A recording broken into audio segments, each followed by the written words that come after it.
Okay, good. All right.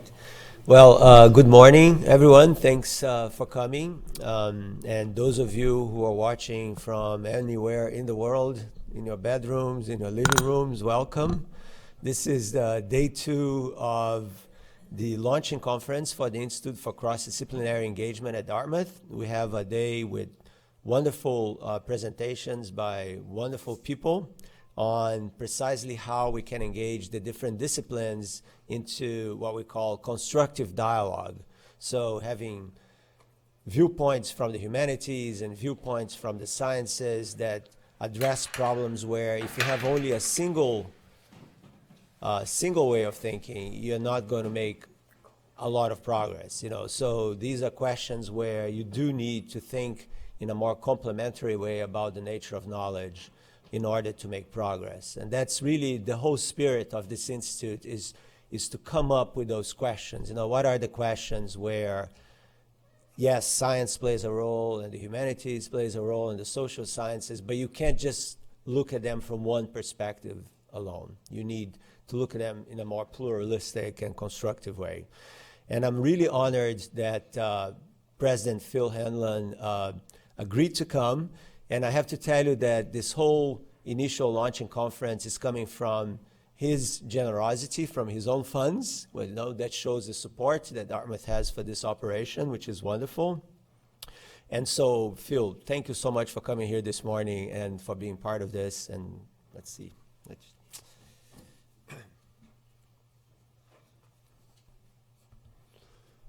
Well, thanks, Marcelo, and it's a pleasure to be here on the second day and final day of the inaugural conference to launch the Institute for Cross-Disciplinary Engagement at Dartmouth.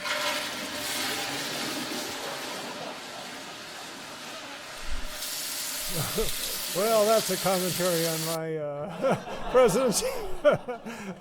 There ever was. Yeah.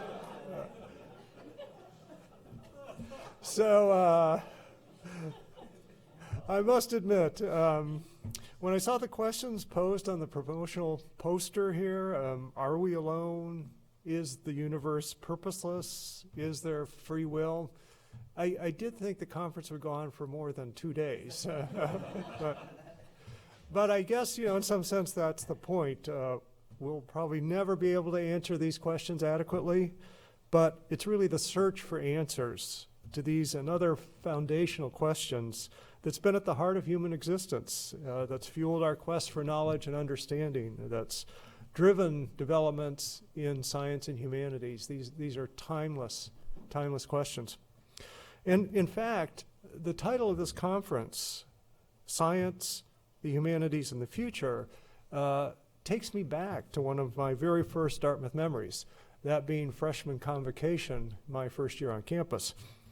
This was September of 1973, and the then President John Kemeny, himself a noted philosopher and mathematician, so he was crossing this divide, he addressed my freshman class in what was then Webster Hall. It's now the Rauner Library if you toured our campus. And that day, President Kemeny told us about a science fiction novel that he had been reading. And it's one in which at some future time medicine has advanced so far that every body part is replaced as it wears out. So some of you perhaps can understand this. But just to be clear, this was not just knees and hips. It was every body part. So your brain, your toes, your eyeballs, and everything. And the question in the book, as he explained, was this. What remains of a person after the entire body's been replaced? So in other words, what is a person's essence?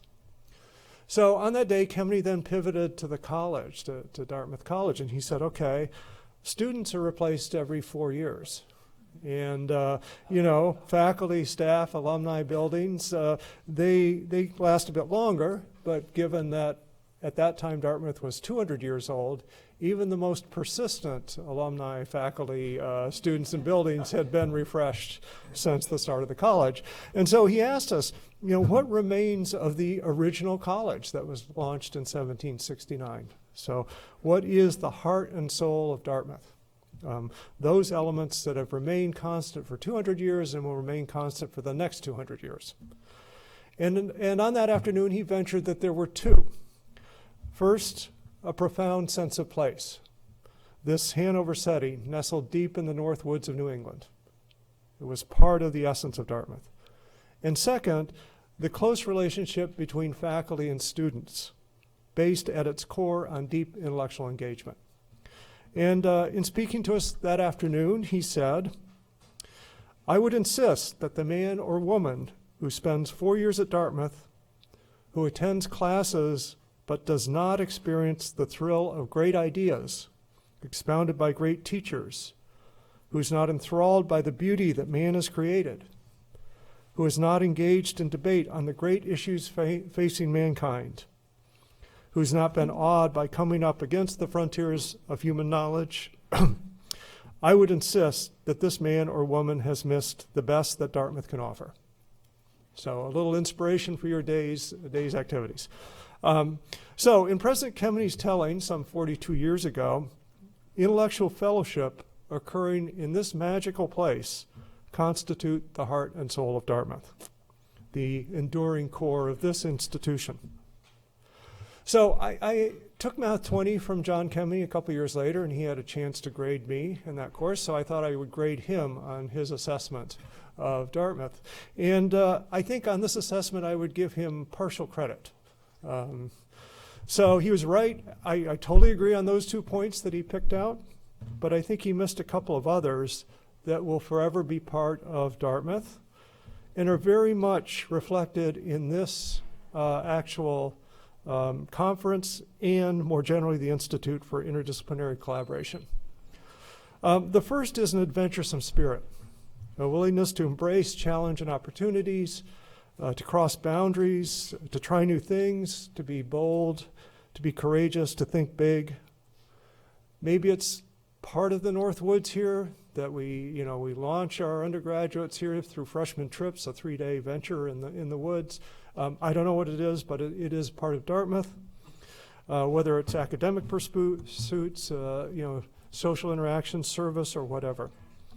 And then second, an unshakable belief in the liberal arts. Our liberal arts tradition has always been about preparing students for leadership, regardless of their majors, despite their majors maybe, developing them into critical thinkers and who analyze problems from a variety of perspectives and disciplines. We want them to know not just how to answer questions, but what questions are worth answering. As Marcelo was telling me just a minute ago, the liberal arts are a way of life. Is that what you said? Yeah. Right. So, on the point of questions, there's one question on the promotional poster that for this event, the last one I didn't mention, because I think we actually can all answer that one right now. And that's the question of, can the sciences and humanities learn from each other? And the answer is a resounding yes. They can and they must. And so thank you, Marcelo, and the team at ICE for bringing a group of such dedicated thinkers and stellar speakers together to begin to further the learning on that question, the learning between the sciences and the humanities. Thanks to the Templeton Foundation for their support of this bold venture at ICE. And thanks to all of you in attendance for participating in such an important dialogue and helping us get the Institute for Cross-Disciplinary Engagement off to such a phenomenal start. So thank you all.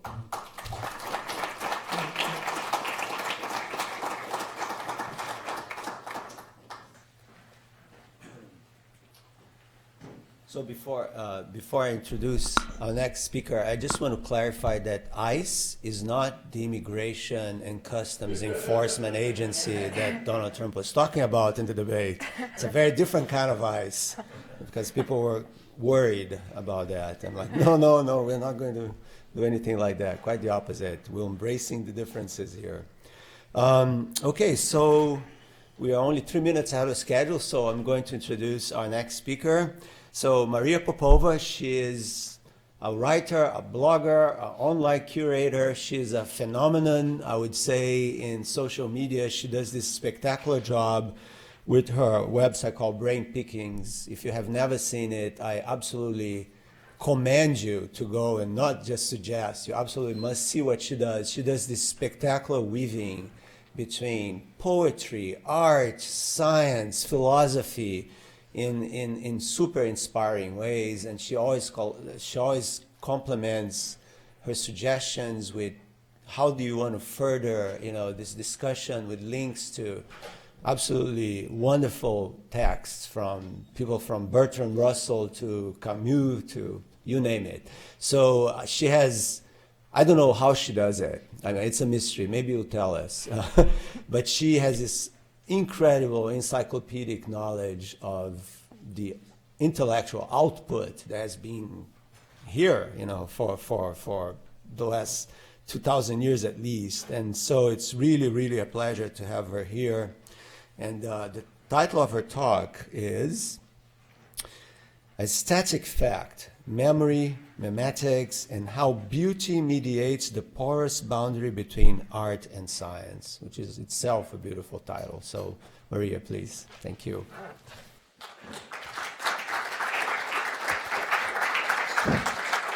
Thank you, Marcelo. Make sure that we do this right. Is he doing it there? Yes. Something's changing. Yes.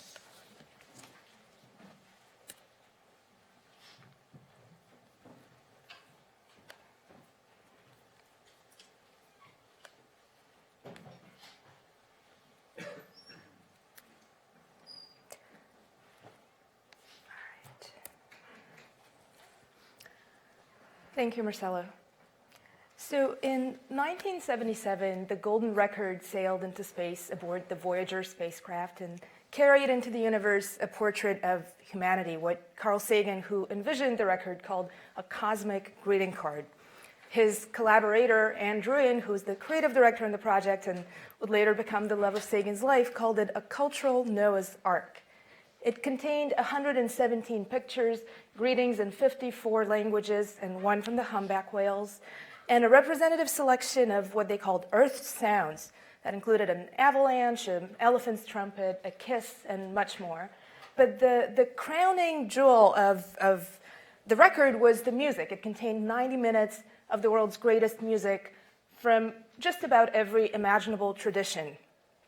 Now, the Golden Record had two aims. One was the scientific, which was to encode, compress, and transmit into the universe, across the universe, a message about humanity, information about humanity. And that aim was ambitious, but shall we say, sweetly naive, because the odds of another life form, another civilization stumbling upon this tiny disk across the vast expanse of the universe was, not great odds, and also having the consciousness and the tools capable of decoding the message, even smaller. So not impossible, but highly, highly improbable. But the Golden Record had another aim, which I consider the far more significant, and that was the poetic and the humanistic. It held a mirror up to us to reflect on who we are and what we stand for. And beyond the facts, beyond the data encoded on this disk, was the poetic truth of humanity, of who we are. I think of James Baldwin, who wrote right around that time, he said, "The poets, by which I mean all artists, are finally the only people who know the truth about us. Soldiers don't, statesmen don't, priests don't, union leaders don't, only poets." When I was growing up in Bulgaria in the final decade of the Cold War, I didn't know much about America. I certainly didn't know who Carl Sagan was or who James Baldwin was. But I did know about the Golden Record. And I knew this because one great point of national pride was that among the 27 musical compositions was a Bulgarian folk song, something that came from a centuries-old tradition. Now, Bulgaria is a very old country. It's 14 centuries old, out of which 5 were spent during Ottoman slavery, Turkish slavery. Now, that's 500 years of massacres and mass murders and rapes and beheadings by machete, 500 years of infants kidnapped from their homes, trained in the Turkish military, and sent back as grown men to their own hometowns to murder their parents and rape their sisters. 500 years of pain and sorrow this deep in the bones of the people. And the music that went on the golden record captured that. There was something about it that spoke of that sorrow and of that pain. Music was what lifted people up during those 500 years, what helped them survive. In a way, the bellowing cries of the bagpipes and the transcendent vocal harmonies conveyed both the pain and the hope and this irrepressible instinct for survival, much like gospel music did in the American South. So the music that went on the golden record had all of that, had something beyond language, beyond the facts of history, something powerful and true, and you don't have to speak Bulgarian or even know European history to receive it in your bones. I'm going to try to play it for you.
Now, the golden record itself, particularly the music on it, was an artifact of poetic truth and what I think of as aesthetic fact. So truth mediated by beauty, wherein the poetic becomes a mimetic mechanism for the encoding and transmission of something larger than information, the transmission of meaning. Around the time the golden record was making its way past Pluto's orbit and heading for the outer edges of the solar system, I became enchanted with the cosmos, not through science, but through art, through literature. Summers were a particularly lonely time for me as a child because my parents had me very, very young, and they were both working parents. So every May, they would deposit me with my maternal grandparents, who were elementary school teachers with orchards and animals, farm animals in the Bulgarian countryside. And I would remain there until September with little more than books. And on one such summer, I started reading Jules Verne's From the Earth to the Moon. And that summer, my dad let me take with me to the countryside his small handheld German telescope, which to me was enormous and the most exciting thing there was. So every night I would point it at the moon and count its craters and revel in its radiance and be enchanted by the sense of beauty and meaning that I couldn't quite put my arms around. And to this day, I really do feel that nothing quite unspools the imagination like looking through a telescope. But what I didn't know at the time was that just as Jules Verne was writing his book, across the Atlantic on the small island of Nantucket, the pioneering astronomer Maria Mitchell was looking through her telescope at the skies and making history as a spirited abolitionist and champion of women's rights. She was America's first woman astronomer. Her name, by the way, her first name is spelled like mine, M-A-R-I-A, but it's pronounced Mariah, as I was shamed into learning from a librarian at her former home, which is now a museum and a library. One of the hazards of being a reader, I'm very comforted by knowing that Susan Sontag used to say Proust until she went to college, as did I, by the way. But so Maria Mitchell wrote in her diary, she kept a beautiful, prolific diary, which is in the public domain. I highly recommend it. She wrote right around the time of Verne's book, she said, "We especially need imagination in science. It is not all mathematics nor all logic, but is somewhat beauty and poetry." So when she peered through her 2-inch telescope, which, by the way, was bought for her by the women of America who had pooled together money to buy this advanced new tool for their premier astronomer, so Kickstarter crowdfunding 150 years before Kickstarter. When she looked through it, she was electrified by the aesthetic facts of the cosmos, by its beauty and its poetry.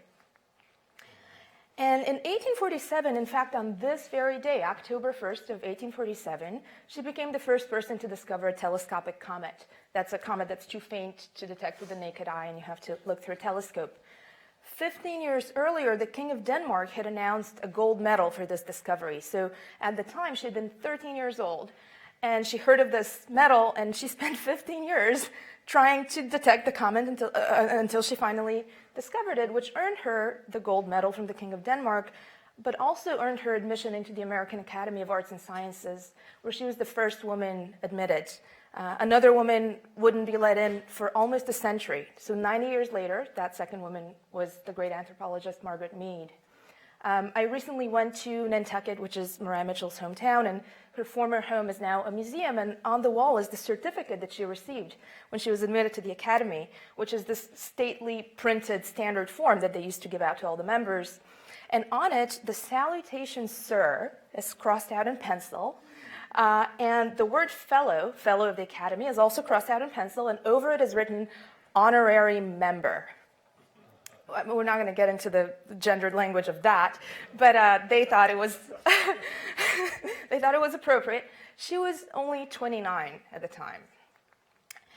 She was also the first woman employed by the United States federal government for a specialized non-domestic skill. She was hired as a computer of Venus for the United States Nautical Almanac, which meant basically that she was making these complex computations to help sailors around the world navigate the globe. And at the time, before we used the term computer to describe the machines that govern our lives and display our pictures of long dead people, a computer was a person who thought computationally for a living, who thought mathematically, and a professional reckoner. So she did that, and more than a century before quantum theory made GPS possible, Maria Mitchell was essentially a one-woman GPS for global navigation. She was hired to teach at the newly established Vassar College and was the first woman on the faculty. And at the time, the official college handbook stated that students, which meant women, were not allowed to go outside after dark. Now, she was hired to teach astronomy. Not going outside after dark, slightly problematic for the study of astronomy. So she overturned that and devoted her life to championing women and women in science. She taught until days before she died at a very old age. She mentored, and she just basically modeled culturally what was possible. But in 1855, she wrote something else in her diary. She wrote about attending a lecture by Emerson that moved her to the core, and it's this beautiful diary entry about his ideas. And this is what she wrote. She said, "Last night I heard Emerson give a lecture. I pity the reporter who attempts to give it to the world. I began to listen with a determination to remember it in order, but it was without method or order or system. It was like a beam of light moving in the undulatory waves, meeting with occasional meteors in its path. It was exceedingly captivating." Now, the subject of that lecture was beauty. And as I read her diary, this dormant memory awakened in the library of my mind because I felt like I had read that Emerson lecture at some point in his collected writings. And I felt so thrilled by this secret knowledge that these two people, these enormous intellects and luminous spirits, on one evening shared the same space at the same time. And although their work was so profoundly different, one was a mathematically rigorous astronomer, the other one was a philosopher poet, that work touched along this boundary of beauty. And so I dusted off Emerson's lectures and cross-checked the date of Maria Mitchell's diary entry against his biographical timeline and was able to find the actual lecture to which she refers. And this is what he writes in it. He says, "Beauty is the form under which the intellect prefers to study the world." Now think about that. Beauty is the form under which the intellect prefers to study the world. I thought then of something else that I felt reached across space and time as a sort of supreme testament to this statement. As I mentioned, Mitchell paved the way for women in science, but especially for cosmologists, astronomers, and astrophysicists. And among the scientists that she most greatly and deeply influenced was the pioneering astronomer Vera Rubin. Vera Rubin was the first woman allowed to let her intellect and imagination unspool through the telescopes of the Palomar Observatory.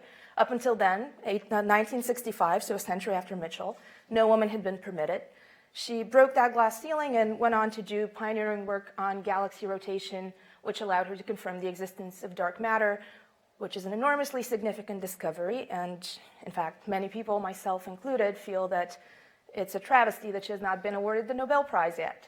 But in any case, in 1990, Alan Lightman, who's here with us today, interviewed Vera Rubin with one of his grad students for their book Origins, which is a wonderful collection of conversations with leading cosmologists about how they became who they are, why they did the work they did, and how they made the discoveries that they made.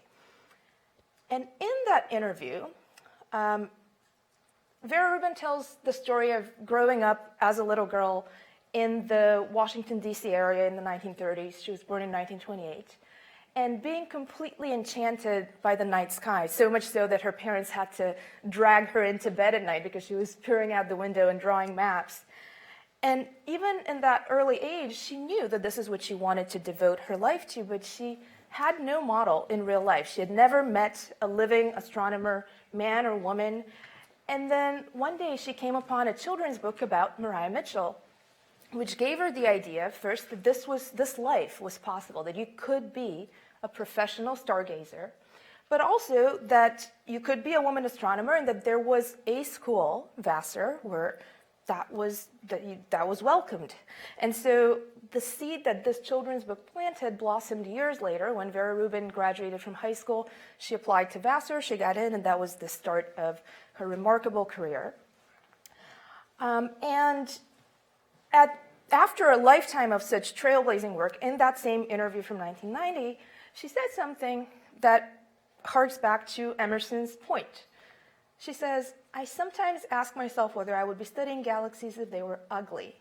I really do, and I'm not sure. I think it may not be irrelevant that galaxies are really very attractive." So what Rubin is saying is that there is something larger than intellectual interest. There's this enchantment of aesthetic fact, the beauty and the poetic. Back to Emerson, beauty is the form under which the intellect prefers to study the world. But there's one technology, perhaps most instrumental in our access to an appreciation of aesthetic fact, and it came about three centuries after the invention of the telescope, and that's photography. The first daguerreotypes were met with astonishment and wonderment at the precision with which they conveyed a person's personhood. We're looking here at a beautiful daguerreotype of Edgar Allan Poe by the great French photographer Nadar. And indeed, before photography became a form of art, it was a triumph of science, of chemistry and ingenuity. But perhaps most important, photographic techniques ended up expanding our notion of the visible and detectable universe, and thus expanding our locus of wonderment. Then the invention of negative presented a particular turning point in the proliferation and transmission and replication of aesthetic fact, because while each daguerreotype was unique and irreplicable, a negative made possible the infinite replication of a single image.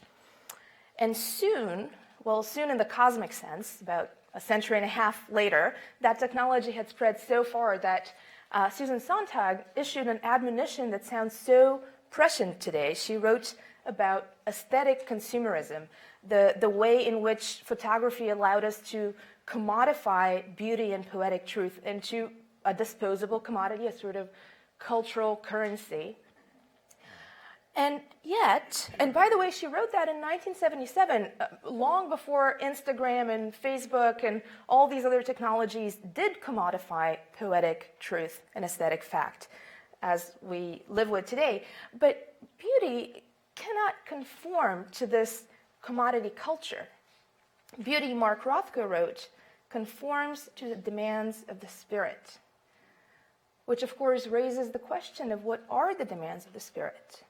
And how do art and science address them together, separately, and the Venn diagram of the two? By way of an answer, I'm going to read a poem that speaks to this, that speaks to aesthetic fact and poetic truth and the demands of the spirit. It's called Power, and it's Adrienne Rich's tribute to Marie Curie. Power. Living in the earth deposits of her history, today, a backhoe divulged out of a crumbling flank of earth. One bottle, amber, perfect. 100-year-old cure for fever or melancholy. A tonic for living on this earth in the winters of this climate. Today, I was reading about Marie Curie. She must have known she suffered from radiation sickness.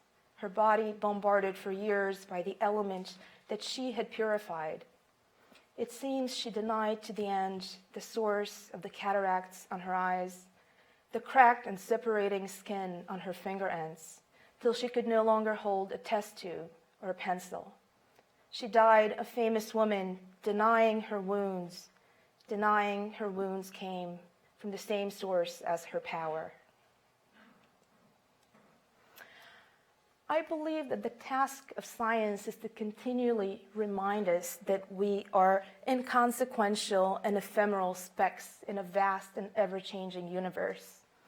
And the task of art, on the other hand, is to make us feel special and significant, a wonder of creation replete with human splendor, the crowning curio of the cosmos. But great science accomplishes its task without ceding despair. Instead, its power is in giving us a larger perspective and inviting us to find meaning, to make meaning, to synthesize meaning within it. And great art accomplishes its task without ceding hubris. And at its most powerful, it celebrates our exquisite humanity, and it reminds us that we are makers of our own meaning as well as breakers of our own hearts. Beauty is the most effective encoding mechanism that we have for transmitting meaning and poetic truth.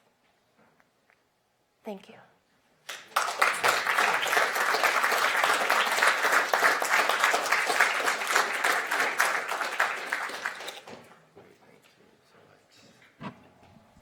Can we make this live? Yes. Questions? We have plenty of time for conversation here. Anybody? Yeah. Thank you so much. First, that's just a really way to wake up on a Saturday morning. I love this idea of the aesthetic fact, and the first thing that came to mind is Keats's negative capability. And that beautiful poem you read, which really does that so well, the sort of tension or the antimony between the power and the wounds, right? I'm not a scientist, but it seems like science is kind of really just meeting art there, you know, with the expanding interest in quantum physics, you know, and the sort of the thing that can be both there and not there at the same time. And I'm just wondering, kind of, is that where this talk is headed? Am I following you? Am I following the line out a little bit further? Well, I think a big part of the point is that this meeting, this marriage of art and science, or science and the humanities, philosophy and art, is not contingent upon any single discovery or discipline Maria Mitchell and Emerson sitting in the same room and communing around ideas that had completely different representations in their particular domains of expertise. That happened half a century before quantum physics even began. So, and I think if we had records, we could trace it to the very first humans who looked out of the cave, looked at the night sky, and wondered why things move the way they do, and then went back into the cave and painted horses on the wall. These connections, I really do believe, are completely inseparable from our most elemental humanity, from our core sense-making mechanism. And whether we do that through science or through art or through the humanities, are almost these artificial codifications of the kind of thought by which we seek to know the world. Hi. So this may be a really trivial question, but I think it has grander implications. It's funny because every time I talked about Vera Rubin and her role in discovering dark matter, and well, confirming. She did not discover dark matter. Okay, right, confirming. And I remember having a wonderful conversation with her about observation. I wish I could remember exactly what beautiful thing she said. But I was corrected, and still am, constantly on this by no, it was Zwicky. It was Fritz Zwicky. He came up with dark matter, but she confirmed. The fact that he's given the credit, and there seems to be a... people are so insistent. It's like they want to make her go away. I just found it really strange that it was so incredibly important that the credit. Anyway, well, she's not alone. I mean, there's an entire canon of women in science excluded from the Nobel Prize. I mean, Jocelyn Bell Burnell and pulsars. Jocelyn Bell. I know the whole Megillah. It just struck me as an odd thing. Anyway, that was mine. Well, thank you. Not at all trivial. So thank you for bringing it up. I can make a comment on that, a quick comment on that. So Fritz Zwicky at Caltech, 1933. So he was looking at how galaxies move around in clusters, right? So galaxies are sort of like bees, they move around together, and that's because there is a center of gravity there. And he found out that the way they're moving was way too fast to be justified just by the matter that he could see. So he conjectured that there was this dark matter that was pulling them around that could do it gravitationally. So Vera Rubin, she did something very different because, so he was looking at clusters of galaxies. She was looking at single galaxies and how they rotate. And that was a very different discovery, that not just you have dark matter in big clusters, but you also have dark matter localized in single galaxies, which is incredibly important. Right? Do a quick follow-up? Yep. Because I think this idea of credit, of who gets credit in science, is really, really interesting. And one of the most interesting recent examples was the cosmic microwave background. So, these guys discovered these signals. They didn't know what they were. They were pigeon droppings, blah, blah, blah, blah. Meanwhile, there's these other guys over at Princeton who are saying, if there were a Big Bang and you look around the universe, you should see this 2.7 degree radiation. And who got the Nobel Prize? There are two things at play there. Yeah. So the guys who are cleaning the pigeon droppings from the radio telescopes worked for Bell Labs, so they were in a commercial enterprise, and the guys at Princeton were in academia.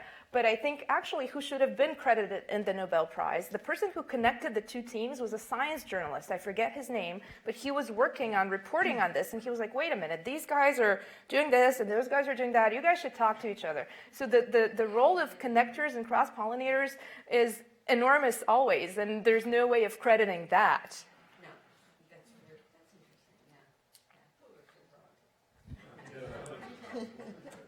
interesting, So I actually wanted to go back to the quote from Rothko, that beauty answers to the demands of the spirit. And there is a very interesting ambiguity in that quote that gets to what I want to probe here. And it's that, it could be understood as it's the spirit that generates our conception of beauty, and there's nothing really objective there. It answers to we're the demand, we're generating this demand. Or it could mean, you know, there's something objective there.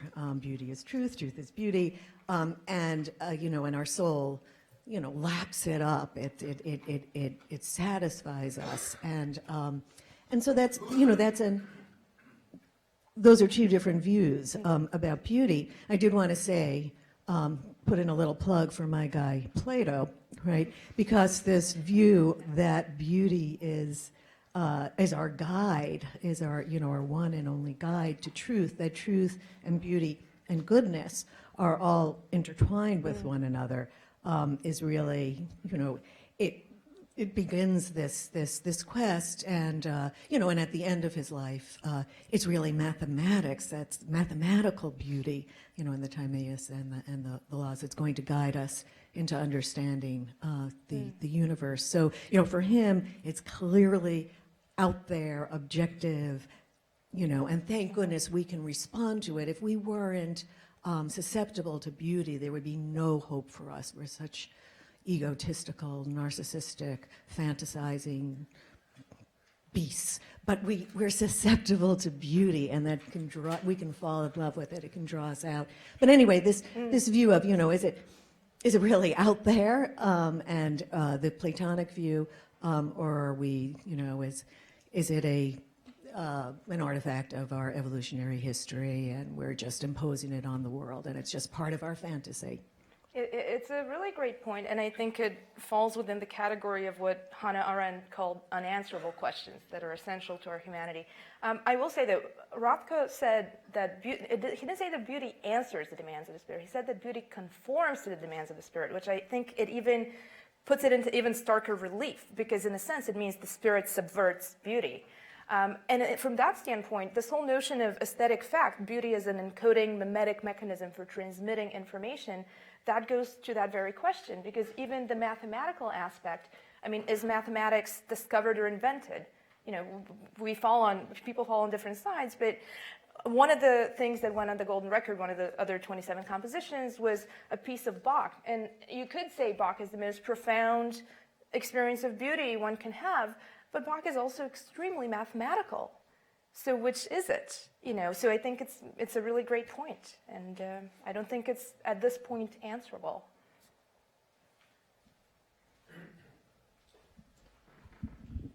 Since Keats has been mentioned, I'd just like to suggest that we might bring, of course he famously said, beauty is truth, truth, beauty, and that might be applied to your well, truth is meaning. Discussion. Truth is meaning. But I want to bring in the concept of wonder as well, partly prompted by Keats's ode, sonnet on first looking at Chapman's Homer, when he compares the experience of reading Homer for the first time to some watcher of the skies when a new planet swims into his ken.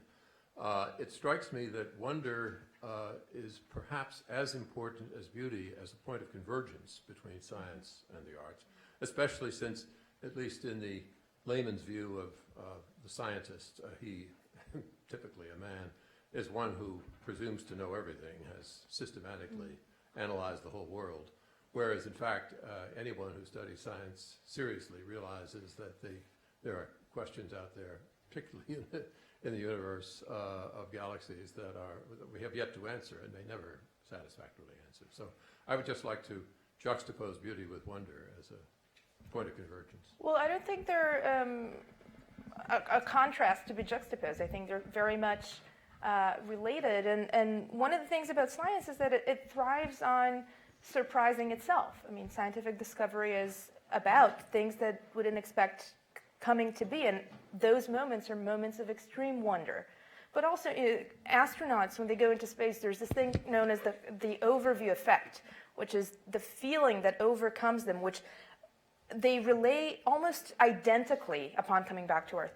The feeling that they feel when they see the cosmic horizon and the Earth and the blue, it's this creaturely wonderment that comes over them. And I think that's very much an aesthetic experience, but also a scientific experience. I wanted to add just one footnote to this wonderful comment made here about wonder. And it reminds me of one of my favorite quotes by Albert Einstein, which speaks to everything here. And Einstein said that the most beautiful experience we can have is a sense of the mysterious.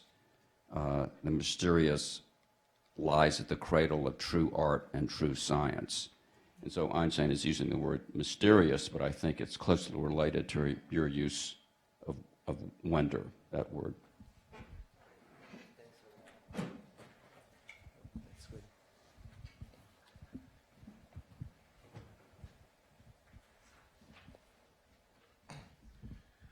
That was a very wonderful talk. Thank you, Seth. So, I mean, both yesterday and today, we've been hearing all kinds of pieces of evidence about how scientists are very interested in aesthetics and art and wonder and compare it all the time. And also artists are very interested in science. I mean, it's C.P. Snow's essay, of the two cultures, which keeps getting invoked. I mean, if you actually read it, he doesn't say that scientists are not aware of humanities. He says there's an asymmetry that people in science are actually very interested in humanities. It's the people in humanities who are not interested in science. So it's not that there's two camps or anything like that. And of course, and people, artists are tremendously interested in science as well, and musicians. So my question is, where does that leave the poor social scientists? They're just, where are they? Well, unfortunately, at the butt of many jokes, including this one. Well, you're not going to answer my question. Well, Marcelo is ushering it out of the way. Well, social science is in the Venn diagram of science, psychology, and philosophy. And so, in a sense, it's more concerned, it's inward gazing as opposed to outward gazing. Most science is concerned with the nature of reality to some degree. Social science is concerned with the nature of human experience. And I don't know where that leaves us if we have to do a taxonomy, but I think that's an important point of difference. Social scientists are not always, you don't hear a social scientist constantly invoking, the beauties of nature or the aesthetic nature of social science. That's true. It just doesn't seem to be the case. Well, then this begs the question, can human behavior be beautiful? Can the term beauty be applied to things that are of a granular human scale? I don't know. Or is it a larger kind of level of nature that beauty exists on? Big data may change that, right? But I wanted to ask a different question. So Rudolf Otto, who was a very liberal theologian at the turn of the last century, invoked in his book The Idea of the Holy, which could also have been called The Idea of the Sacred, used awe and wonder as that was the scalpel, that was the fine line he drew to define what a religious experience or spiritual experience was. And I've always thought that's really important because clearly in science, every NOVA program starts with a swirling galaxy and a symphonic score to draw awe and wonder out of us. And so I'm wondering this idea of transcendental, right? Whether or not there's a quality of beauty that is transcendental. Because, the hardest thing in talking to other scientists, even though I think C.P. Snow's thing's been reversed now, mostly it's scientists who are the arts, yeah, they're nice, but whatever. Whether or not there's something, so I want to address this question for you, especially when it comes to the spiritual response, whatever that means, to beauty. If awe and wonder are universal responses, is that somehow indicate a transcendental quality to their existence? Well, I think the first thing to start from is the nomenclature and the terminology that we use, because language can be a very precise tool, but there are limits past which it becomes a very blunt tool. And Aldous Huxley had a beautiful essay that he wrote in 1930 called Music at Night, which was the title essay of a collection of essays. And he wrote about, he said, when the inexpressible has to be expressed, what's even greater than silence is music. When Shakespeare had to express the inexpressible, he put down his pen and turned to music. And I think in a way, you know, for me, when I listen to that Bulgarian folk song and those vocal harmonies, and they're so layered with emotion and meaning beyond what could be put into words, that's a transcendent experience. And I think there's a reason why so much of the golden record, even data-wise, the volume of data was mostly taken up by the music. There's a reason for that, and which is not to say that music is the ultimate answer to questions that we cannot address in words and to having access to realms of experience. But when you listen to Bach, you do feel like he takes you by the hand and he climbs you up a ladder to layers of experience that you didn't even know existed, much less are able to articulate in language. And so just the fact that music is one mode that illustrates to us that experience means there must be that type of experience exists, and that there are modes other than language that allow us access to it. Hi there. So I hope you'll forgive me. I have no one to quote, but I find myself feeling some empathy for the ugly among us. And maybe this is because I'm a future physician, so and disease is often very ugly. You're a what physician? I'm a future physician, so and disease is often very ugly, and maybe this is just because I'm someone who can't locate my hairbrush. But I'm okay with sort of finding beauty in science. But when you talk about beauty encoding meaning, I get a little lost, because I wonder if does that indicate that that's the only way to encode meaning, or that that's the best way to encode meaning? I'm struggling to formulate my question, but I'm just wondering if you could talk about that some more.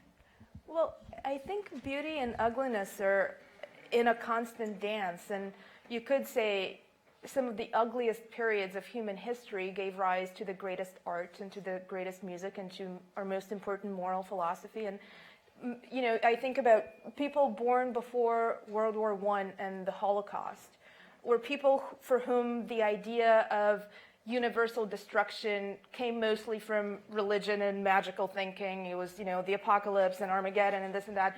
And the generations after that saw that it was possible by human hand, the ugliness of destruction, having witnessed the atomic bomb, having witnessed the Holocaust. So this shifted what ugliness is, but within those years, enormous art and enormous beauty were manufactured. So I think the negative space around what we experience as ugly, and by which I mean not aesthetically ugly, but morally ugly, which is always, and the same with the beauty, that it's not just the physical aesthetics of it. I think that's the negative space is what contours our moral and aesthetic experience of beauty and gives shape to it and gives rise to it. So I think the two are constantly related and in dialogue.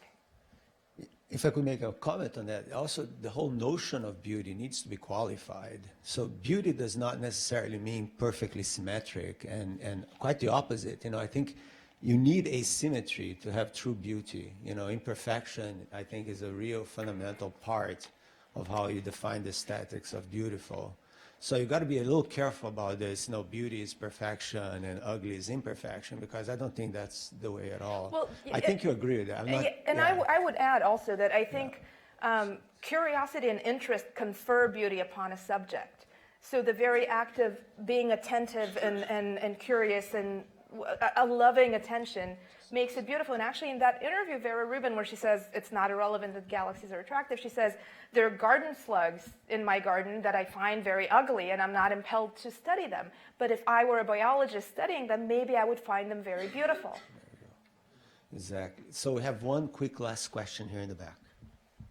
Hi. I'm just wondering, in light of this discussion about beauty and it being the form under which the intellect moves, and then also this discussion about aesthetics and that being sort of this productive space for meaning constitution, what are the methodological consequences for science in light of this sort of bringing together of science and beauty and philosophy that you've demonstrated really wonderfully for us? I'm wondering if you've given any thought or could speak at all to, well, how does science now operate, or are there any implications for how people do science? Thank you. Well, I mean, we could start from mathematics. The very existence of mathematics is a methodological consequence of this way of trying to find order and meaning through some. And what's funny now is that nowadays the only people allowed to talk about beauty really are scientists, because nobody else takes seriously artists talking about beauty. It's like, oh, whatever. But scientists, when they talk about mathematics, feel perfectly comfortable expressing a concern with and an interest in beauty. And we can go back to Euclid and Euclid's Elements, which was very much a methodological consequence of trying to bridge beauty and science through mathematics. This has been wonderful, but we have to move on. Let's thank Maria Thank you. again. Thank you.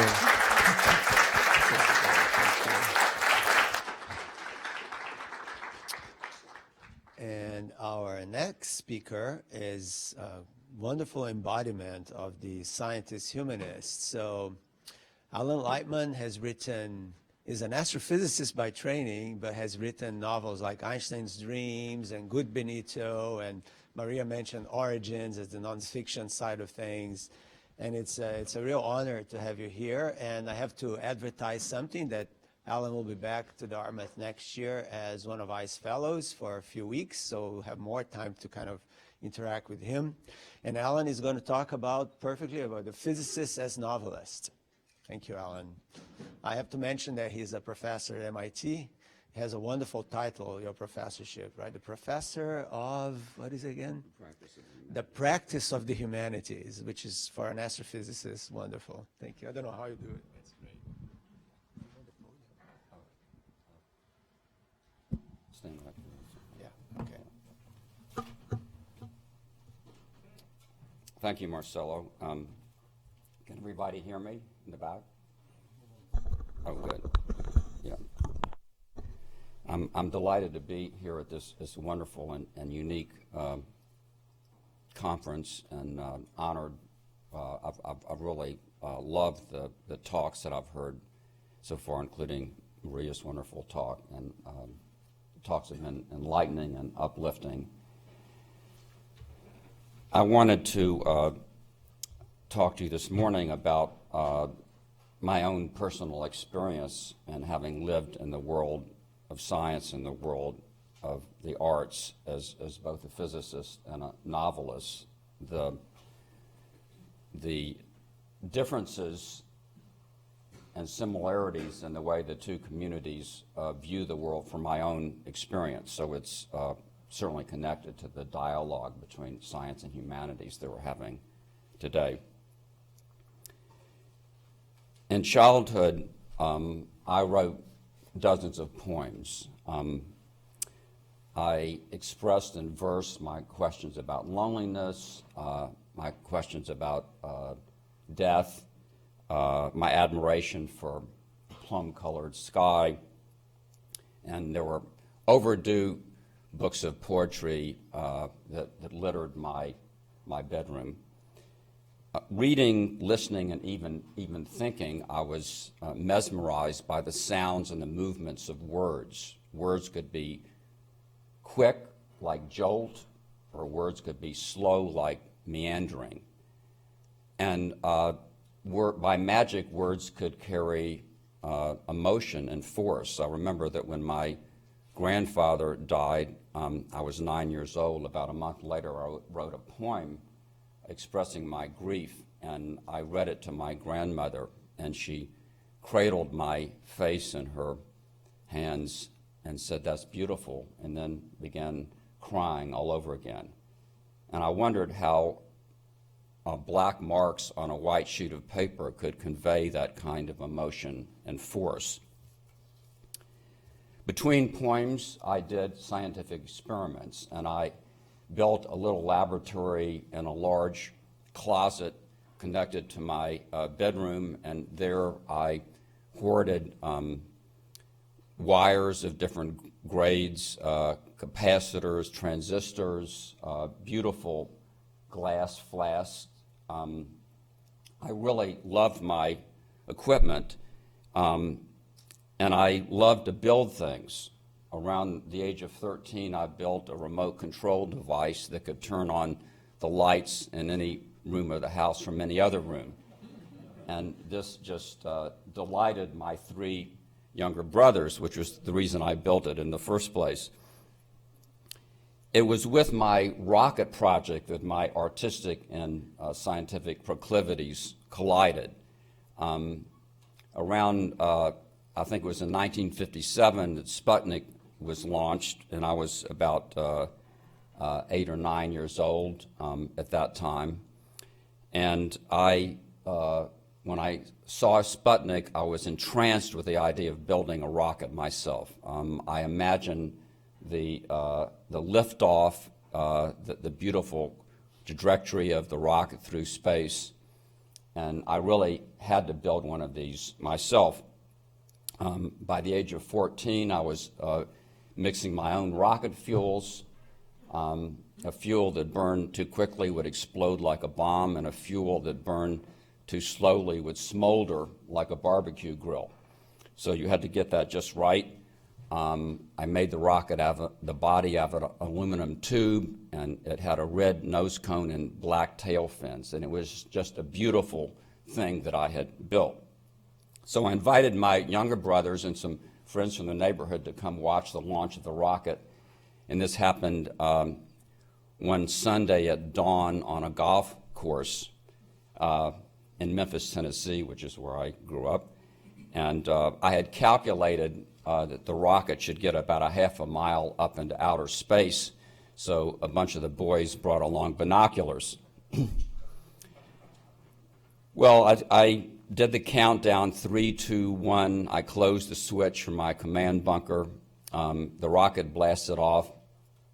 It went up beautifully, and then after about a couple of 100 feet, it did this sickening swerve and crashed. And I realized that instead of riveting on the tail fins, as I should have done, I had just glued them on because rivets were too ugly. So I had sacrificed reality for aesthetics.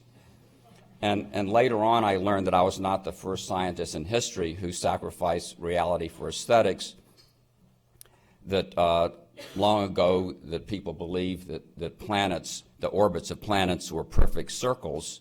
Why circles? Because that's the most beautiful geometrical shape.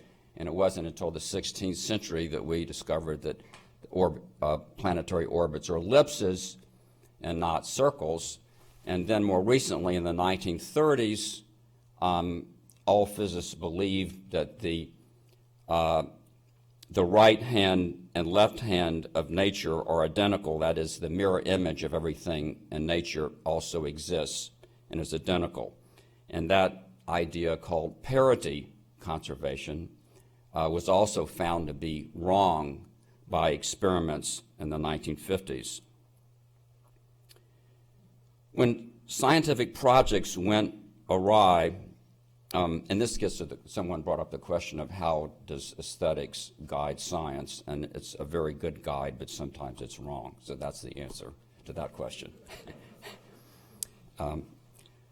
When my scientific projects went awry, I could always find certain fulfillment in mathematics. And I love mathematics just as I love poetry or science. I love in geometry, I love the relationships between the angles and lines. And in algebra, I love the abstraction of letting x's and y's stand for the number of nickels in a jar or the height of a mountain, and then solving a couple of coupled equations that from one logical step to the next until you got to the answer. I love the precision of mathematics. I love the certainty of mathematics. In mathematics, when you get the answer, you know that you're right, unquestionably right. The area of a circle is pi r squared, period. Mathematics contrasted strongly with the ambiguities and contradictions of people. People did not have, the world of people, when I was growing up, and I would say still today, did not have any logic. People confused me. My mother sometimes said cruel things to me and my younger brothers, even though we knew that she loved us. I had an aunt who used to drive at recklessly high speed in her little MG sports car, even though everyone in the family kept telling her that she was going to kill herself someday in that car. We had a wonderful maid named Blanche who worked for our family. Blanche left her husband after he abused her, and then for many years afterward spoke about him with affection. So how does one make sense of these apparent contradictions? So I wanted to tell you a little bit about my own experience of the differences in the way that scientists and artists view the world, and also the similarities. A big distinction that I've found between physicists and novelists, or you could say between scientists and artists generally, is in what you might call the naming of things. And roughly speaking, the scientist tries to name things and the artist tries to avoid naming things. When you name a thing, you've quantified it, you've distilled it, you put a box around the thing and said what's in the box is the thing and what's not is not the thing.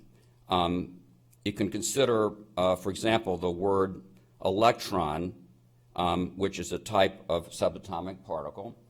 And as far as we know, all of the zillions of electrons in the universe are identical. There's only a single kind of electron with unique properties. All electrons are the same. And to a physicist, the word electron really means a particular equation. It's called the Dirac equation. And that equation summarizes everything that we know about electrons in quantitative detail. The amount of deflection of an electron in an electric or magnetic field, the precise energies of electrons orbiting the nuclei of atoms. Everything is predicted to very, very high accuracy, to many decimal places, by the Dirac equation. And every physical object in the universe, the scientist wants to be able to name with this kind of precision and clarity.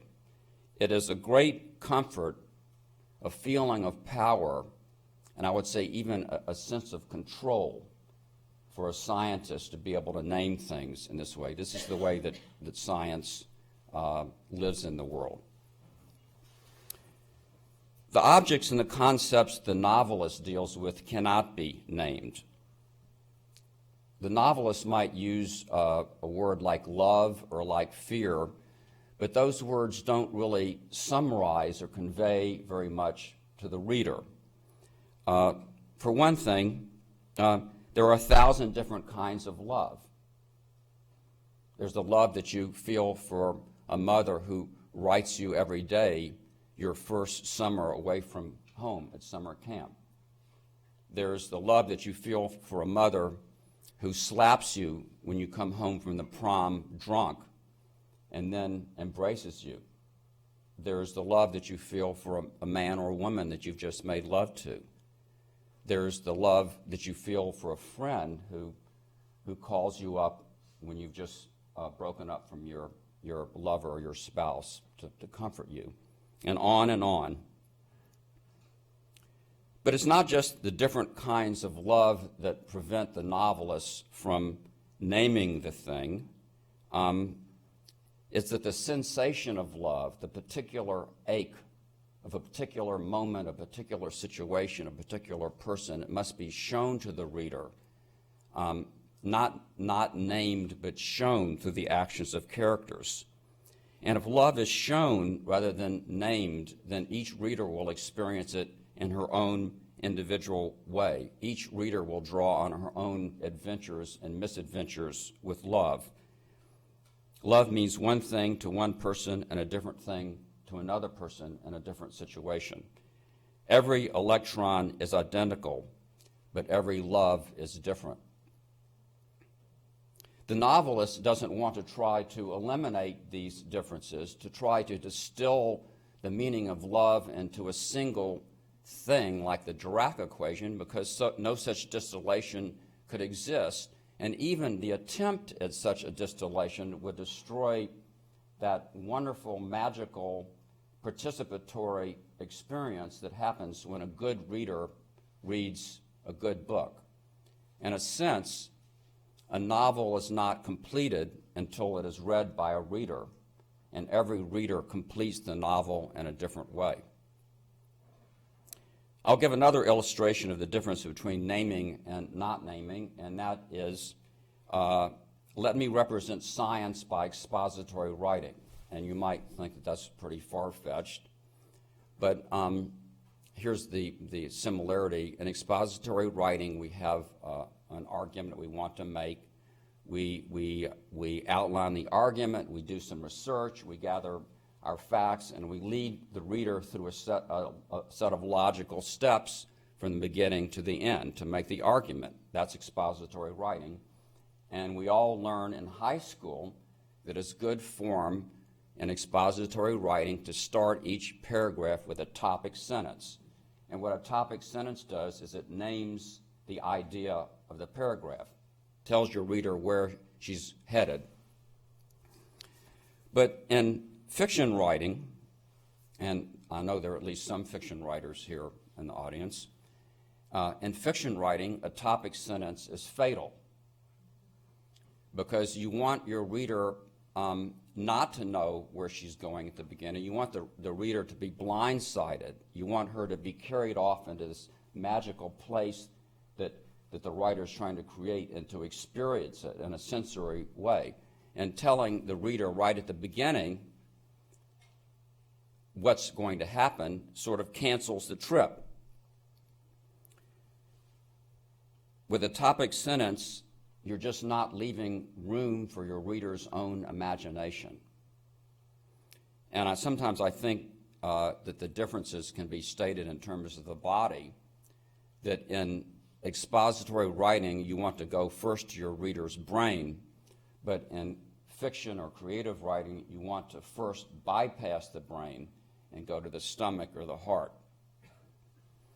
Well, there's a pattern of thinking that's closely related to the naming of things, and that is framing problems in terms of questions and answers.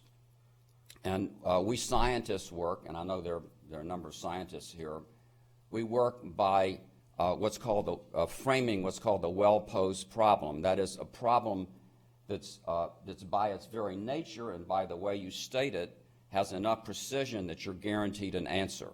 It might take a year or 10 years to find the answer, but you know that problem has an answer. The people who built the gravitational wave detector knew that they were going to find gravitational waves at some point. It was just a question of sensitivity. So much of the game of science is in the well-posed question. For example, in biology, a question that's of a well-posed nature might be, where in a living organism are the instructions stored to make a new organism? And a piece of that problem is what part of the cell is the instructions. Another piece, what particular molecule. Another piece would be, what is the structure of that molecule? And as you know, the answers to each of those questions were given about 50 years ago. So we scientists are taught from an early stage of our apprenticeship that we should not spend our time on questions that do not have clear and definite answers. And I was certainly told that as a thesis student. But practitioners of the arts and humanities are less concerned with definite answers to questions because there are many questions that don't have definite answers in the arts and the humanities. Actions in a novel are complicated by the intrinsic ambiguity of human nature. Historical narratives are complicated by the unknown motives of people and the complexity of political, social, and cultural forces. There's no simple answer to the question of why Raskolnikov killed the old lady in Dostoevsky's crime and punishment. There's no simple answer for what started the Civil War. And indeed, I would say that the exquisite contradictions and ambiguities of the human heart and the human mind, which lie at the center of the humanities, are what make life interesting. For artists and humanists, there are many interesting, provocative, stimulating questions that don't have answers, such as what is love, or what is the nature of God, or would we be happier if we lived to be 1,000 years old? These are all wonderful, important questions that don't have definite answers.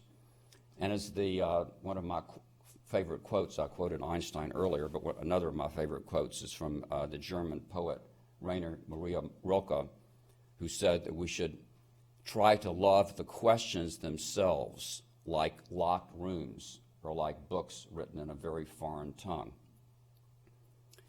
So I wanted to say now a little bit about the common ground of the scientists and the artists. And of course, we've been hearing a lot about that in the last couple of days. First, both seek beauty. And of course, in the wonderful talk by Maria that we just heard, she talked a lot about beauty, and we had some comments about it. Beauty is a hard thing to define, but we seem to know it when we see it. My wife is a painter, and she's always talking about the simplicity of design, unity, balance. These are the words that she uses to describe beauty for her as a painter. And I think there are many scientists here in the audience, but there are also some non-scientists. If we turn to beauty in science, I'm going to refer to a book by Steven Weinberg, the Nobel Prize-winning physicist, and there's a book I think is called The Final Theory, or Search for a Final Theory, and there's a whole chapter of that book called Beautiful Theories. Dreams of a Final Theory, yes. And one of the qualities that Weinberg and other physicists associate with beauty in scientific theory is simplicity, the same word that my wife uses to describe beauty in painting. And when scientists use that word, especially physicists, they're often talking about simplicity of ideas. Einstein built his entire theory of general relativity with all of its complex mathematics from one simple idea, which is that gravity is equivalent to acceleration. And from that one idea, he erected his entire theory. The same is true of Maxwell's theories of electromagnetism. You've all seen paintings or heard musical compositions where you can't imagine changing a single brushstroke or altering a single note. And that is a similar thing with science, with the inevitability, the feeling of inevitability in a good scientific theory. And I think that's also part of what scientists associate with beauty. Inevitability, necessity, as well as simplicity. Well, let me turn to the concept of truth. And I'm sort of echoing what we heard in the last talk and the questions that were raised. The folklore is that novelists make up everything and that physicists make up nothing. And both views are false. Creative imagination and inventiveness have always been a hallmark of great science. And on the other side of the coin, novelists must conform to a certain body of truth, which is called human nature. Theoretical physicists especially work in the world of the mind. It is an abstract mathematical world. Einstein often emphasized what he called the free invention of the mind, and what he meant by that is that starting with the 20th century, that we cannot arrive at the truths of nature simply by very close observation, which is what Francis Bacon talked about 300 years earlier. Instead, we have to start with an invention in our minds, a concept, and then work out the consequences of that concept, and then test it by experiment. And that's certainly what he did with both his special theory of relativity and his general theory of relativity. Of course, scientists can't make up everything, even when they're inventing new theories. You can't have a theory of gravity where apples fall up instead of down. And I would say that it's the same with novelists, that novelists can't make up everything. There are facts of emotional truth that the novelist and the artist in general has to live by, and let me give you an example of what I mean by emotional truth. Suppose the novelist has created a character, a man who's about 40 years old. He's just attended a Christmas party with his wife, and they have 2 children. Let's call him Gabriel, so we can refer to him easily, and let's just call his wife Greta. Those are the characters the novelist has invented. Gabriel is a man who's not too sure of himself. When he first got to the Christmas party, he worried that he had insulted the housekeeper's daughter. And a little bit later, he worries that his after-dinner speech was condescending. But anyway, the party's over. They've left their children with a neighbor. They're walking to a hotel in this little village where they're going to spend the night. And it started to snow outside. It's after midnight. And they're walking along a road to their hotel, and Gabriel looks over at his wife, Greta, and wonders whether she's still in love with him. He looks at her and is struck by her beauty and hopes that their life together, taking care of the children, has not been too much of a drain on her, that she still has a romantic feeling towards him. And they get to the hotel, and it's dark out, and they walk up a narrow, winding set of wooden steps. You can hear the steps creaking. The hallway's lit only by candlelight, and they get into their hotel room, and Greta immediately flings herself to the bed and starts weeping. And Gabriel says to his wife, "What's the matter, dear?" And she says, "Well, a man sung a sad song at the party, and it reminded me of a boy that I used to know long ago in my youth." Gabriel starts getting this dread in his stomach, and he says, "Well, tell me about this boy." And Greta says, "Well, he had brown eyes, and he worked in the gas works, and we used to go walking together." And Gabriel says, "Were you in love with this boy?" And Greta says, "We were great together at the time." And Gabriel says to his wife, "What happened to him?" And Greta says, "He died at age 17. And Gabriel says, "What did he die of so young?" And Greta says, "I think he died for me." And she begins weeping all over again. Well, this scene that I've described, as some of you know, is the last scene of James Joyce's famous story, The Dead. And the question will be, how does Joyce end the scene? Will Gabriel be oblivious to his wife's confession and just do nothing, say nothing, feel nothing? Well, we, with our life experiences as readers, would not believe that ending.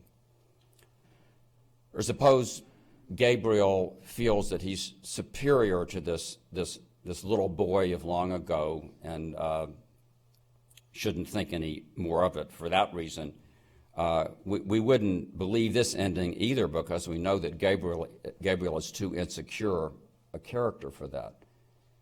the ending that Joyce actually writes is this.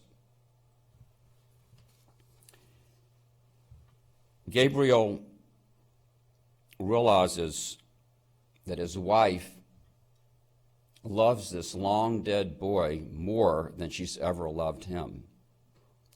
And he also realizes that he's never had any passion for any woman similar to what his wife has just shown. And after that realization, all he can do is sort of sag against the window pane, watching the snowflakes come down, and listen to his wife's breathing as if he and she had never been man and wife. This is the ending that Joyce actually uses, and we believe this ending because it accords with our life experience. It's emotional truth, and it causes us anguish. Both the novelist and the scientist are seeking truth. For the novelist, it's truth in the world of the mind and the heart. For the physicist, it's truth in the world of mass and force. Both kinds, in seeking truth, both the novelist and the physicist must invent. Both kinds of invention are important, and both ultimately must be tested against experiment. The tests in science are more objective and more final than the tests in the arts. No matter how beautiful scientific theory is, it can be proven wrong, like the circles of the planets. A novelist's character or story cannot be proven wrong, but they can ring false with the reader, with the reader's life experience, and therefore lose their power and force. How much time do I have at this moment? Minus 3 minutes? Really? Okay, I'll just... Yeah. I would like to just say a couple of words about the creative experience, the creative moment, which is very similar in the sciences and the arts. This feeling of being disembodied, of being free of your ego, and both scientists and artists experience that moment. I wanted to mention one last thing, since we're out of time, and that is, besides the common aim in seeking truth, the common appreciation of beauty, the similarity in the creative moment, one more thing I want to mention is that both scientists and artists that I've known, all of the scientists and artists that I've known, do what they do because they love it and because they can't imagine doing anything else. This is a compulsion, and it's both a blessing and a burden. It's a blessing because the creative life is not given to all of us, and it's a beautiful life. And it's a burden because when the call comes, it's unrelenting, and it can drown out the rest of life. This mixed blessing and burden must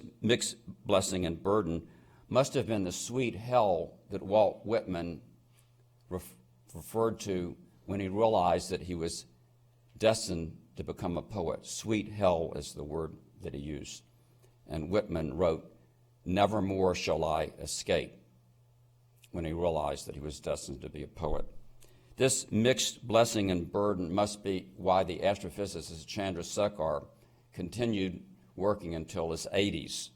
This mixed blessing and burden must be why the young Albert Einstein in his apartment in Bern rocked the cradle of his young son with one hand and did mathematical calculations with the other.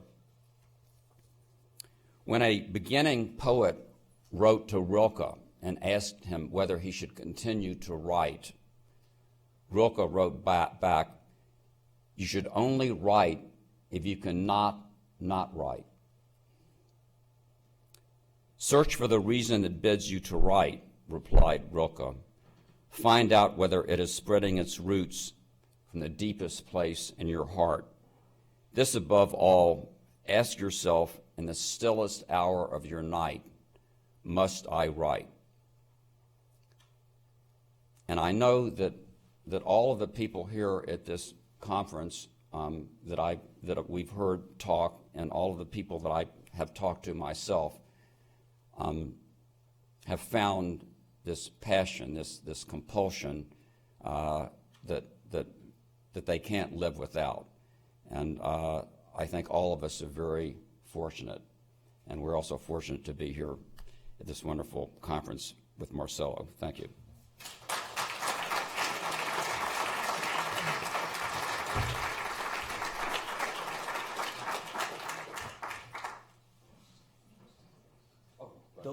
Don't go away.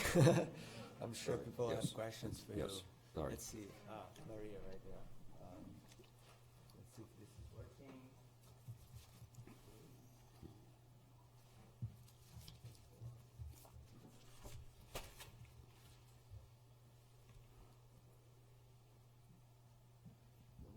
Here we go. Thank you, Alan. This was wonderful. Back to a question that makes me think of Whitman, and do I contradict myself? Very well, I contain multitudes. It seems like in science, truth and reality converge and overlap, whereas in art, they don't necessarily. And what you said about emotional truth can be different from reality in the sense of human behavior, meaning a person is in love with another person, that's their emotional truth, but they do not behave in reality according to that truth, and they behave differently. Mm-hmm. What is that relationship between truth and reality in either science or art or both? Well, it's easier for me to talk first about in science. I would say that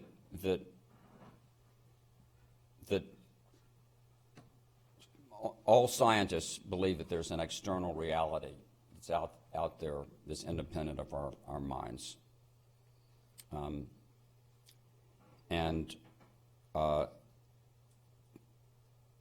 Truth, there are two ways you can view the progress of science. You can view it as that there's no final theory that Weinberg talks about, but that we're making ever better approximations towards that final theory.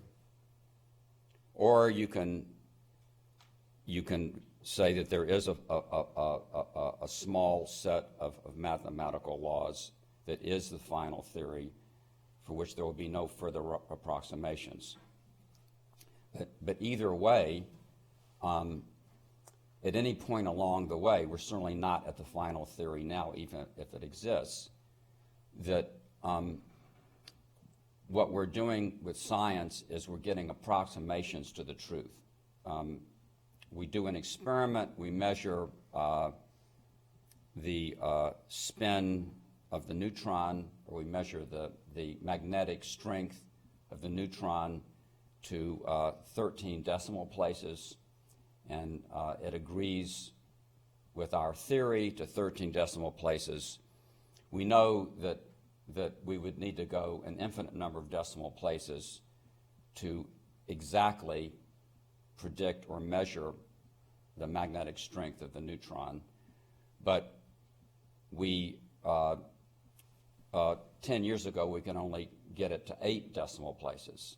So I think that the way that I view truth in science is that we're approximating the truth. And just as Einstein's theory of gravity was more accurate in predicting the orbits of planet than Newton's theory, but we know that Einstein's theory of gravity is not a final theory of gravity because it doesn't include quantum physics. So we're making a series of approximations that are being more and more accurate at predicting the experiments. Of course, you need more and more accurate experiments for this whole picture to make sense. So that's the way that I view truth and reality in in science. I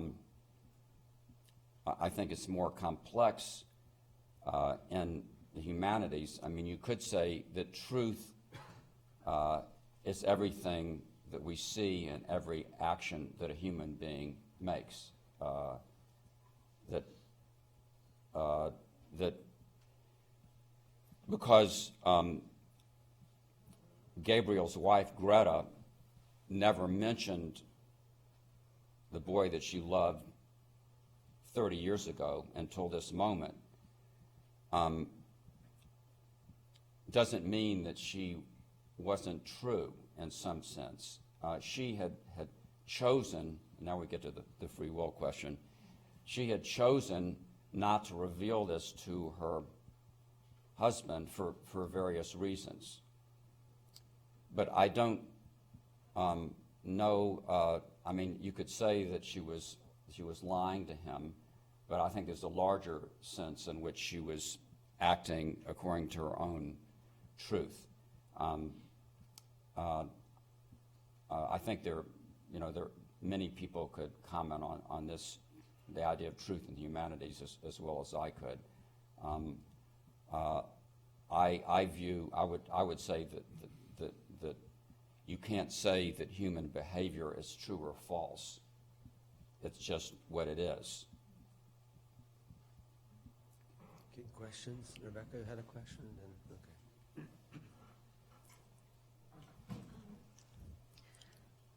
Thank you very much for that, Alan. Really enjoyed it.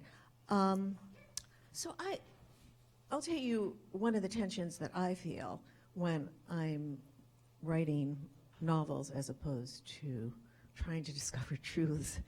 And it's a kind of moral tension that I feel that there are two, it's going to be hard to put, but there are two competing views about, what should guide us, how we correct the flaws in our nature. And there's the view Adam had mentioned, sort of the transcendent.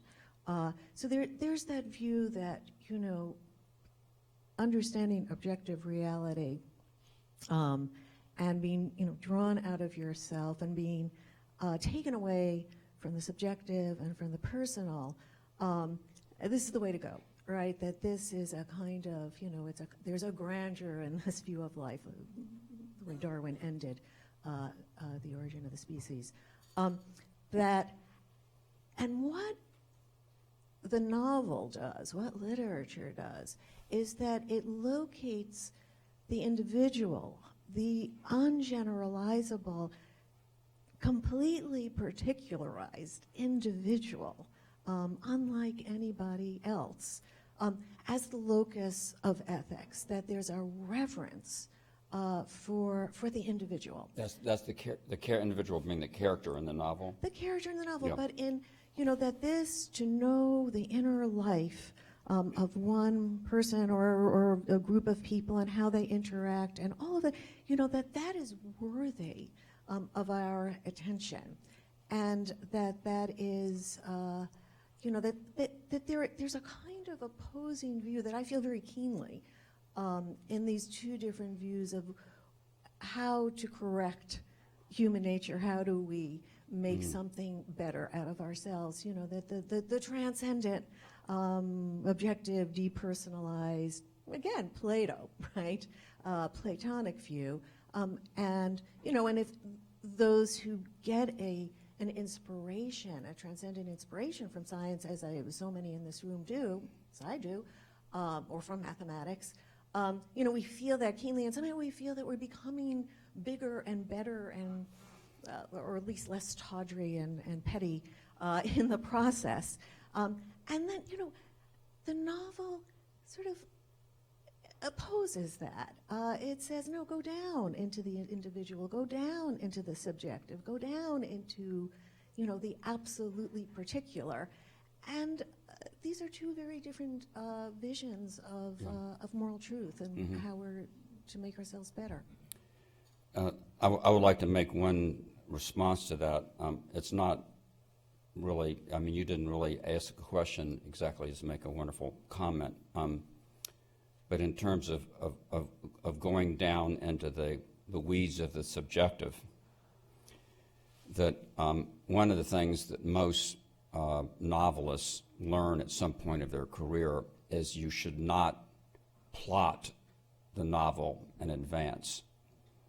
And what happens if you plot out a novel in advance is you're not giving your characters room to come alive. That a good character in a novel should be able to surprise the writer as well as the reader. That is, you put the characters, you the writer put the characters in a scene, and then you try to step back and let the character act and speak as a living thing that you have not instructed. Now, of course, that's a little bit paradoxical because you say, where did the actions and words of the character come from? And they come, of course, from the writer's mind. But I think the writer's going to a different part of her mind and trying to allow what I'm calling spontaneity. But I think it's leaving behind all of their objective views and their rules about how human behavior should be, and going with their unconscious experience of life, and letting that unconscious experience of life that is part of our creative imagination and is working all of the time when we're not aware of it, and I think happens with good scientists and good artists, to let that take over. And that's why the writer is surprised. It's a difference between the conscious and the unconscious, and it's related to your point about having the objective view of the character and the subjective view. So it's I can't figure out exactly the relationship to your point, but I feel that there's a relationship there.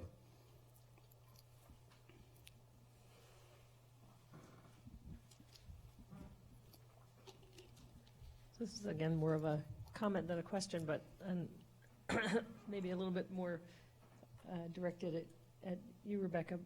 But it seems like people have been talking as if there's an opposition that's problematic. As you said, there's a tension between the objective and the subjective, but it's not clear to me that it's a real opposition. I mean, yes, if you're going to spend your time doing something, you might make a decision about which way to go, but it seems like those are two very complementary sides of human nature, this desire to understand what's outside us, but also this desire to understand what's within us or in the nature of subjective experience. And it seems that, the reason philosophers and humanists and scientists should be friends is because neither really has dominion, and if you forego one of those, you're cheapening the experience of being human. So, I don't know, it seems like maybe we just have been framing things as more of a competition than they need to be framed.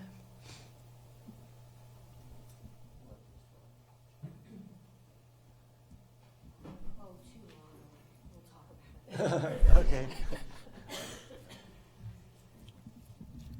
Thank you very much.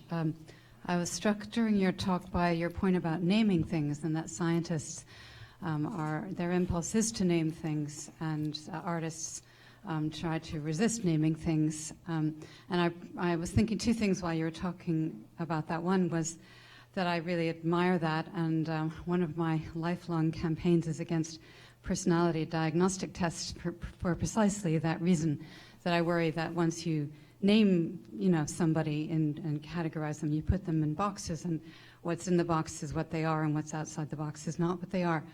I was also thinking of an incident this week in which naming had the opposite effect, and I'm wondering if you have a way of fitting this into your theory of naming. And it also involved beauty, which was during the debate between Hillary Clinton and Donald Trump, where she talked about his treatment of women and the beauty queen.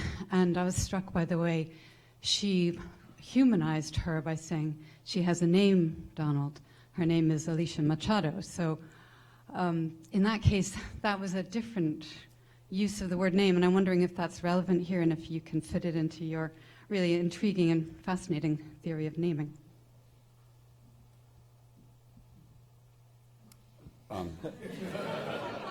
Well, I don't want to open up a discussion on the current presidential election, although I have strong feelings about it.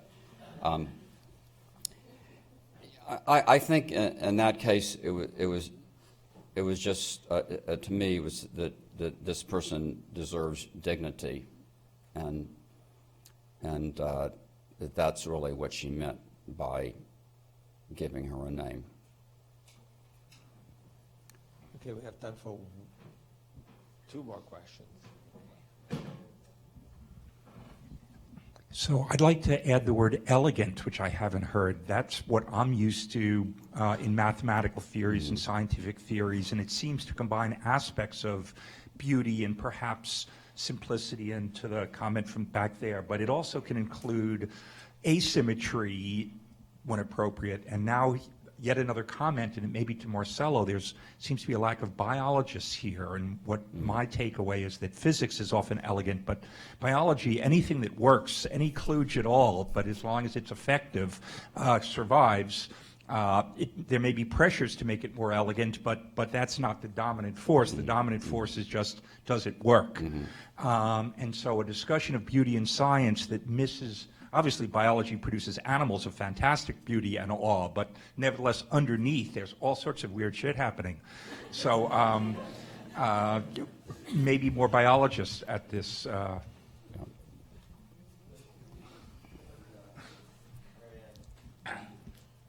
Thank you very much, Alan. I was just going to observe that at least historically we have used not naming to dehumanize people.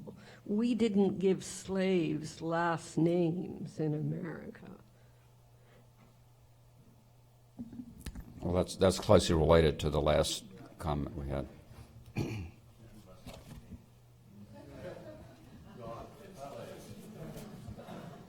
Okay, I think we break for coffee now, and we're back at 11:30. Thank you.